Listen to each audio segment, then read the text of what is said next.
En Capital Radio, Capital Emocional, con Cris Moltó.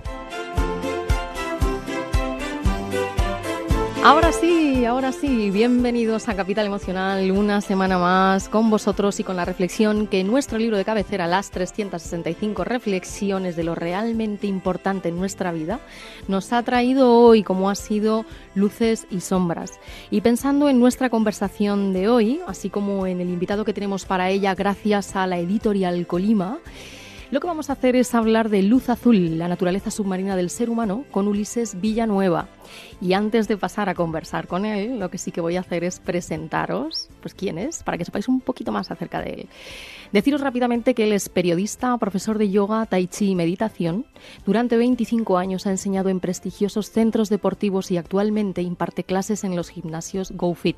Ha recibido distintos premios literarios, entre los que cabe destacar el Accessit del 28 concurso de cuentos de Villa de Mazarrón 2012, el certamen de poesía minera de la Nueva de Langreo, también en 2012, y el premio Orola en 2013. En el 2014 publicó su primer libro, Mindfulness, Meditación para gente de alto rendimiento, también, por supuesto, de nuestra editorial de cabecera, la editorial Colima. Y sí, con la reflexión de antes de luces y sombras, decía aquello de alumbra las profundidades de tus íntimos y solitarios océanos, pues ahora que te tenemos aquí, Ulises, con nosotros, si nos dejas, pues vamos a descubrirlo contigo. Hola. Hola, ¿qué tal? Bueno, yo creo que teniendo el libro, he dicho que lo tengo aquí conmigo, lo primero que se me ocurre preguntarte, así, a bote pronto y en alusión al título, ¿cuál es la naturaleza submarina del ser humano, Ulises? Ahí es nada, ¿eh? Los mamíferos tenemos un reflejo de inmersión que se activa cuando la cara entra en contacto con el agua. En ese momento el cerebro empieza a funcionar de una manera que va a hacer que tú sobrevivas más tiempo con falta de oxígeno. Bajan las pulsaciones, quieras o no. En el momento que se activa ese reflejo, el cerebro empieza a funcionar de otra manera. Eso lo que obliga es al cuerpo a enfrentarse a una situación para la cual en teoría no está preparado, que es estar debajo del agua, ¿no? Le otorga tiempo, le da serenidad para poder aguantar. Es un método de supervivencia. Eso aplicado a algo que no es supervivencia puede ser muy placentero, muy agradable.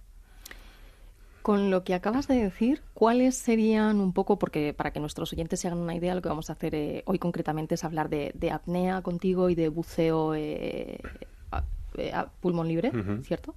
Entonces, lo que sí que me gustaría, en base un poco también a las palabras que has empleado, ¿no? El ralentizar los ritmos, el enfrentar el tiempo que te da, la serenidad, pues cuáles son las reglas del juego cuando uno decide practicar la apnea y algo que has empleado, la superación, ¿no? Pues cuáles son las dificultades también que tiene que superar. A ver, primero hay una diferencia para mí importante y es la apnea lúdica y la apnea deportiva. Son dos cosas diferentes. El mejor apneísta español que tenemos, que se llama Miguel Lozano, acaba de bajar a 122 metros, que hubiera sido récord del mundo hace unas semanas, y por un récord que ha hecho William Trubridge, que es el mejor apneísta ahora mismo, que hizo 124, pues no ha sido récord del mundo. Pero esas son distancias para las que requieres un trabajo tan intenso y una capacidad tan intensa, que por eso en el libro hago siempre esa diferenciación, ¿no? La apnea lúdica, que es la que podemos hacer cualquiera, que es la de bajar a 10, 15 metros, es algo que realmente necesitas, desde mi punto de vista, siempre hacer un pequeño curso de preparación para saber a lo que te estás enfrentando, porque en el mar siempre puede haber una situación que no controles. Y después de tener esos conocimientos, que puedes hacer un curso incluso con el propio Miguel o con gente que los está impartiendo, simplemente es bucear, es bajar, en compañía, fundamentalmente. Siempre tienes que hacerlo con alguien. Esto sí que lo he leído y se hace mucho hincapié en ello. Sí, fundamental. O sea, nunca vayas al mar solo a bucear, jamás. Hay mucha gente que lo hace, no ha pasado nada y te dice, mira, si vas con cuidado, me parece bien, pero nunca se puede recomendar eso. Siempre tienes que ir con un compañero y siempre tienes que marcar una serie de normas antes de hacer el buceo, siempre. ¿Cómo relacionamos la apnea con el conflicto, Ulises? Y con algo fundamental, con la gestión ya no solamente del conflicto con uno mismo, sino de las emociones. Cuando tú estás ahí abajo, dependes de ti mismo nada más. O sea, ahí eres tú el que tienes que gestionar tus capacidades, nadie más. ahí no tienes ayuda, donde bajes, tienes que subir tú solo. Y ahí está tu gestión de las emociones. Tienes que hacer todas las cosas que tienes que hacer, las tienes que hacer bien, no las puedes hacer mal. A mayor profundidad, mayor perfección. Si tú bajas a 5 metros, no pasa nada, estás a 5 metros, es una distancia muy pequeñita, o a 10 metros, es más fácil gestionarlo, es más fácil salir si no estás en condiciones idóneas. Pero lo más bonito es llegar a una profundidad donde tú te puedas mantener en tu centro, en el centro de ti mismo, en tu silencio más absoluto, ¿no?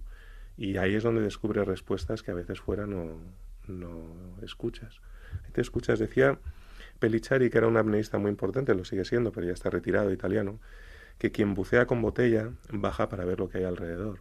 Quien bucea en apnea baja para ver lo que hay dentro de sí mismo, ¿no? Y me parece una diferencia muy bonita.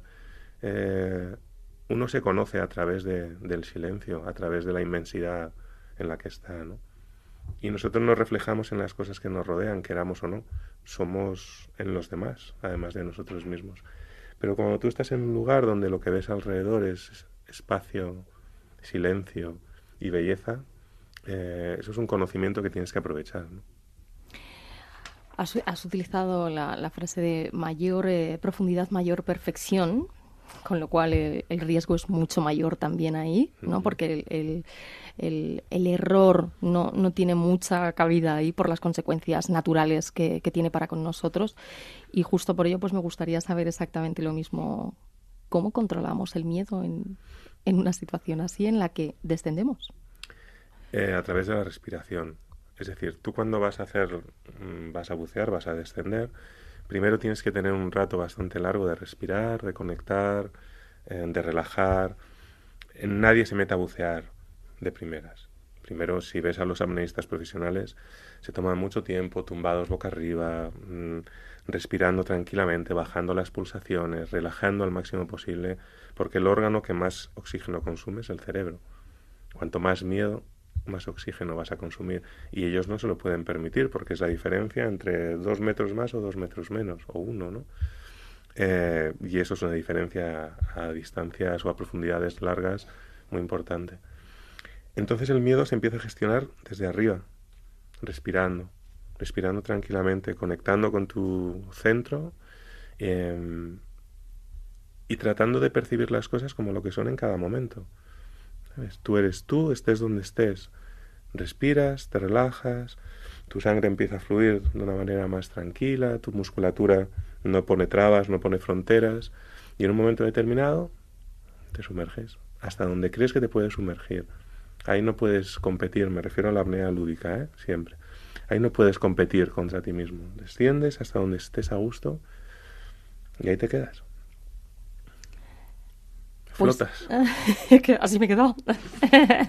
Así me he quedado de tranquila y sobre todo de relajada, visualizándome a mí misma en una situación como la que acabas de describir, ¿no? En la que al final uno está consigo mismo, aunque inicialmente tenga que superar o aprender a sortear un poco la resistencia que implica estar en un medio que no es el tuyo. Uh-huh.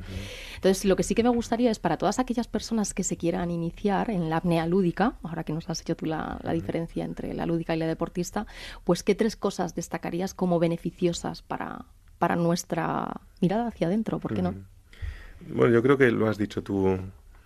Primero, la paz interior que te da. O sea, yo cuando salgo del mar, no sé, las conversaciones que tengo son completamente inexplicables, porque no le doy ninguna importancia. Estoy todavía en un estado tan tranquilo que te deja el cuerpo y la cabeza completamente en un lugar que no se puede definir, ¿no? Con palabras. Segundo, la gestión de las emociones.